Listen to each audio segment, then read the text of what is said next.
quelques jours plus tôt, avant que la guerre soit finie. On meurt encore autour de Saigon. Les armées révolutionnaires accentuent leur pression. Madame Dong sait qu'elle a gagné, mais d'autres, comme ces jeunes soldats sudistes, continuent à se battre, animés par on ne sait quel espoir. Certains, par la force de l'habitude et la logique de la guerre, d'autres, par crainte de la vie, par la pression.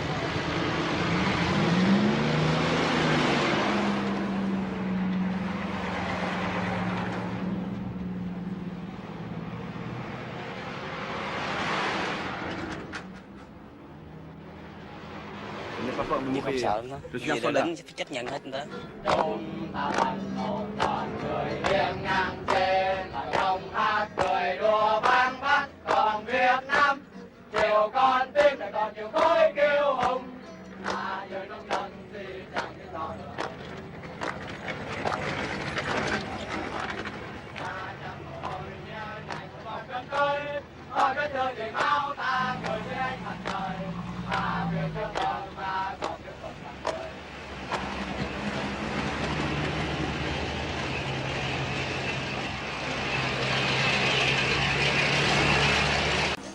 Si tout le monde cherche à s'en aller, à s'enfuir, et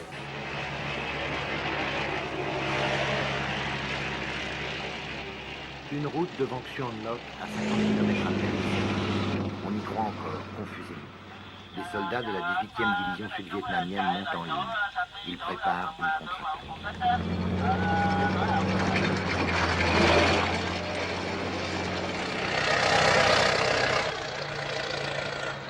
Une fortification dérisoire pour tenter de stabiliser un front qui n'existe plus.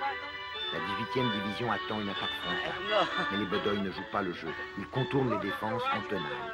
Le 27 avril au matin, c'est la dernière véritable bataille de la guerre du Vietnam, à Trang Bom, à 40 km de Saigon.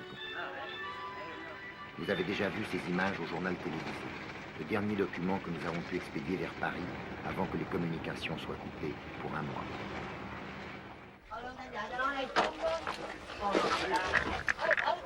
Après Hanoï, un petit village catholique à 12 km de Bien Hoa, un poste militaire et une chicane barrent la route qui mène à Xuang Loc, tombé il y a quelques jours. Christian Hoche du Figaro arrête sa voiture derrière la nôtre. À droite de l'écran, le photographe de l'agence Gamma, Michel Laurent.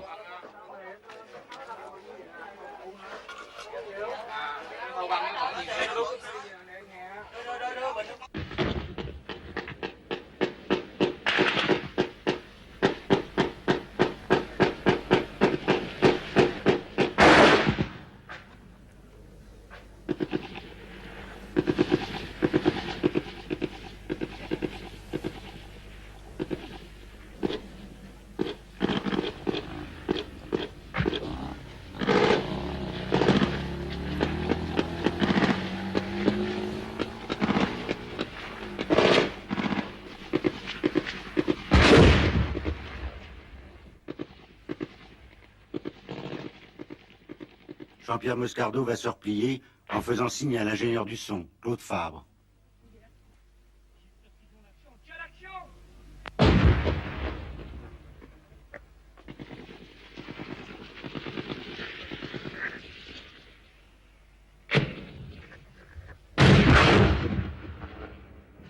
Le pare-brise de notre voiture a été pulvérisé par une rafale.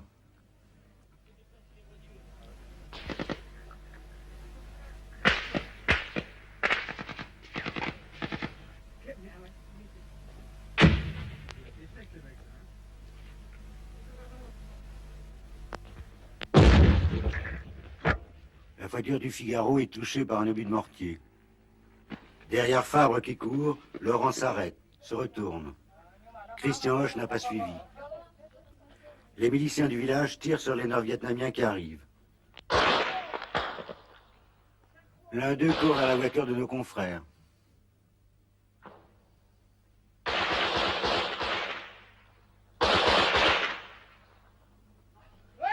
L'armée régulière a fui, seuls les miliciens résistent.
Templiers.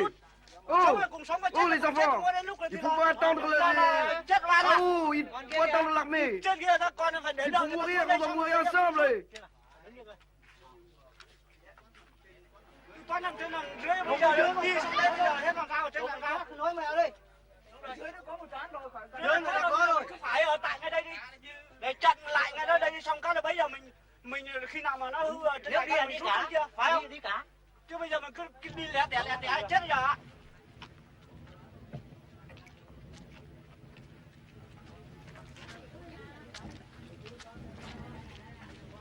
Xen vào giữa nó xen vào quãng giữa nó đánh mình làm sao mình chịu nổi được. Tôi nên tự vệ làm gì có. Ils sont trop nombreux. Nous n'avions pas d'armes modernes. Khi tụi tôi bắn Nous nó sommes obligés de fuir. trong cái chắn chiến xa đó. Thì nó lên thì tụi tôi lại bắn nó lại dặn xuống rồi nó tiến lên nhiều quá thì tôi có ít nên tự vệ thì tôi không có vũ khí.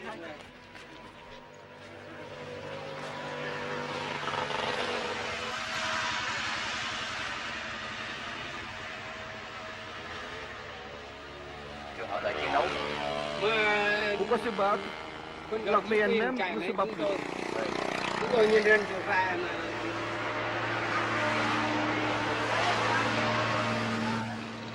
Chạy mà tiếng gào chạy đi xuống dưới ăn đi. Em ở dưới này Bắc Ninh thì bảo vệ lấy gạo không lấy được nữa.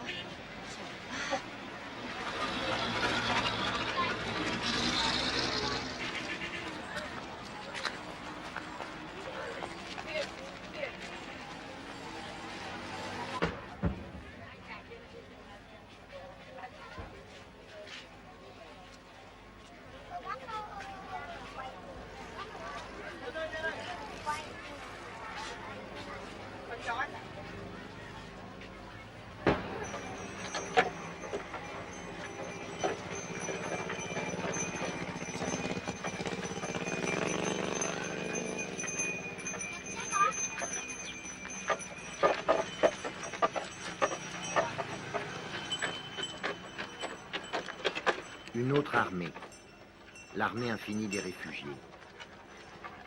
Seuls quelques miliciens catholiques, déjà réfugiés du Nord, ont fait le coup de feu à la porte de leur village. L'armée régulière s'est évaporée. Entre l'armée révolutionnaire et Saïgon, il n'y a plus que quelques desperados, rangers ou LF parachutistes.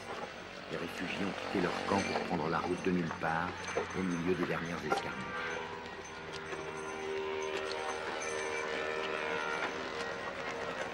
La plupart de ces réfugiés sont des montagnards qui en sont à leur deuxième, à leur troisième ou à leur 10e exode.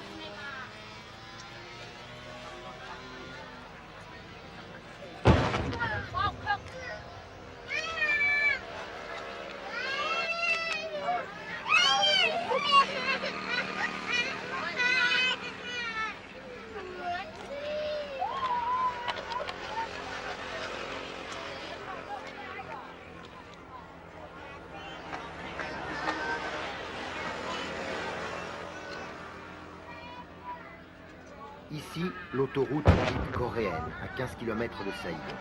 Les fuyards n'ont pas le droit d'entrer en ville. Des camions militaires en panique frôlent les colonnes, arrachent ici et là une jambe ou une tête.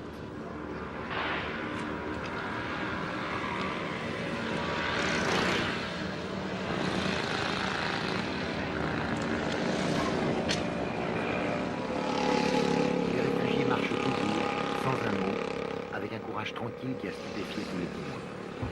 Le dernier chaos, les dernières misères de l'interminable guerre qui se termine.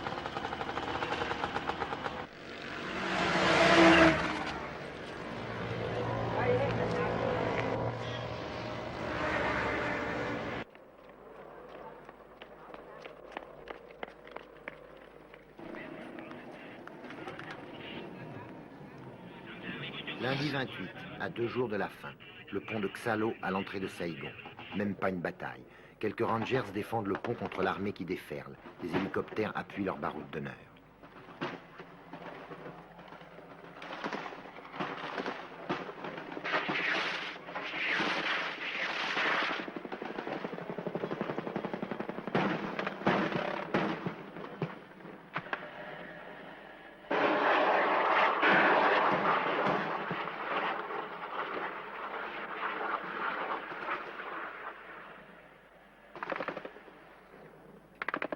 De l'autre côté de la rivière, des silhouettes.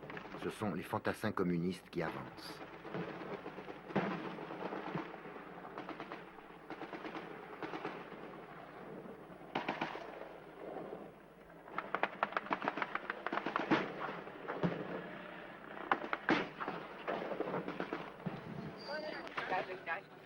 Ne cours plus. Je ne vais pas mourir, n'est-ce pas? Pitié. J'ai trop de sang qui coule. Arrêtez le sang, arrêtez le sang.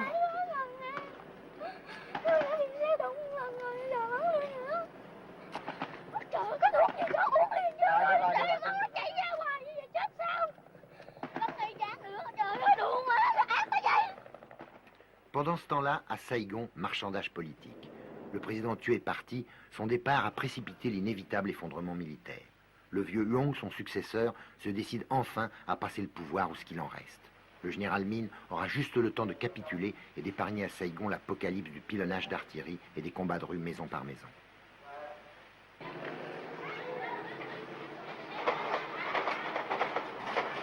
Il est trop tard, bien trop tard pour un compromis politique. Le pouvoir révolutionnaire, pour bien montrer qu'il refuse Min, envoie 2 avions A-37 mitrailler le palais et la ville.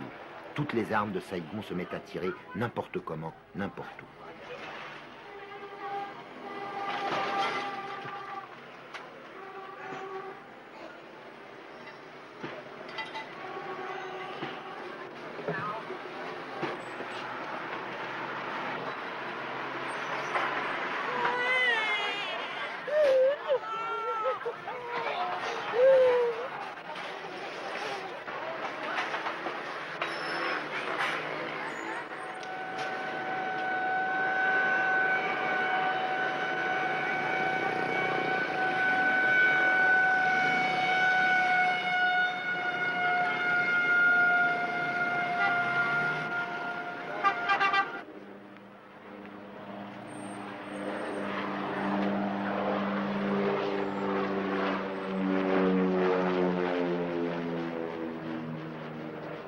Mardi 29, le commencement de la fin. Les gens, pour quelques heures, désertent la rue et se cachent chez eux. Interdiction de quitter Saïgon, les routes sont coupées. Cũng như tránh mọi sự ngộ nhận đáng tiếc có thể xảy ra nếu phần tử bất hảo trộm cướp hoặc gây rối ngoài công lộ. Các lực lượng an ninh đã được chỉ thị bắn hạ ngay tức khắc.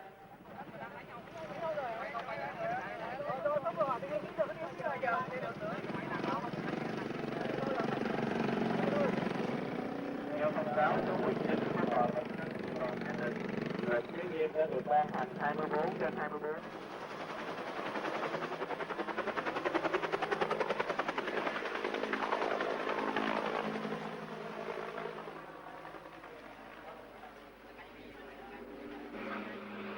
Les Américains, c'est plutôt ceux qui pensent de nous, les Vietnamiens d'abord. Ils nous considèrent comme des cochons, quoi, ni plus ni moins. Ça, c'est sûr.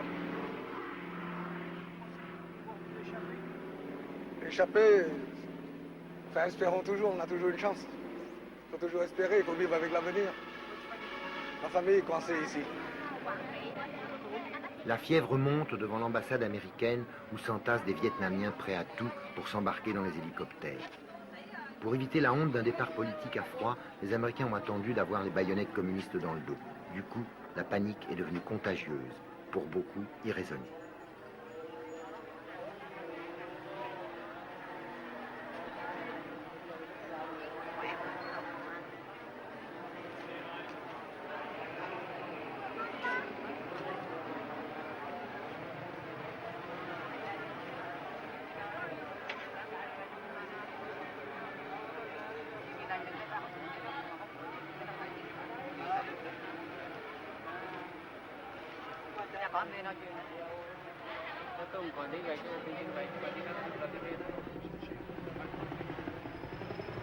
Des dizaines, des centaines d'hélicoptères se sont succédés jusqu'au matin sur le toit de l'ambassade et des bâtiments étrangers.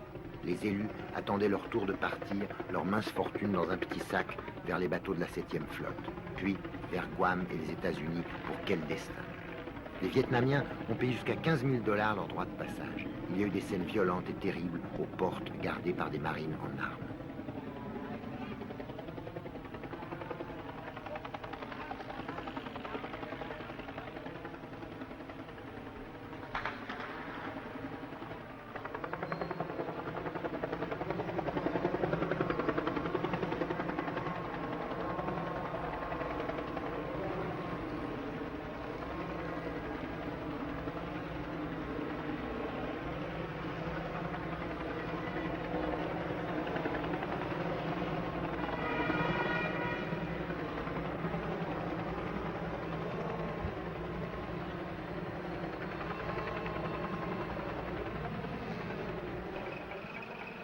Dans les autobus qui partaient vers Tan Son Nhut, vers les derniers avions, les places étaient chères aussi. Seulement pour les Vietnamiens.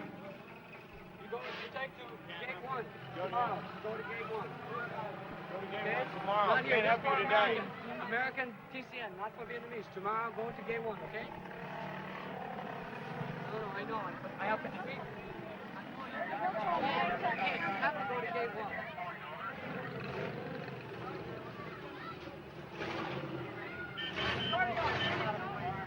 Get in the cage.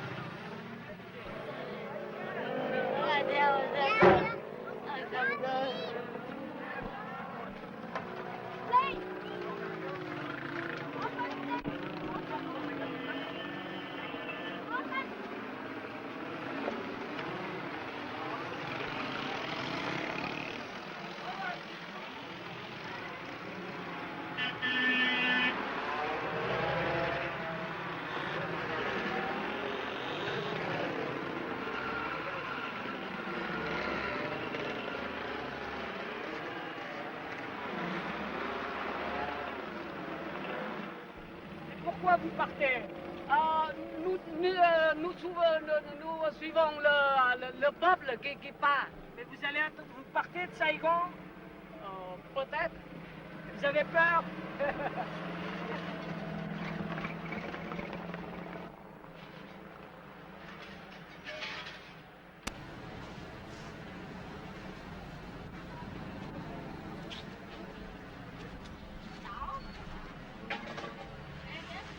Mercredi matin, le dernier hélicoptère n'avait pas encore décollé que le pillage des bâtiments américains commençait. L'ambassade, les PIX, les appartements désertés, tout a été nettoyé. Méthodiquement, dans l'ordre, sans cri ni bagarre. Avec ou sans uniforme, soldats et policiers participaient au déménagement. Pas une bride perdue. C'était comme une dernière vengeance, une façon de se payer sur les richesses du passé qui n'avaient pas suffi à conjurer le destin.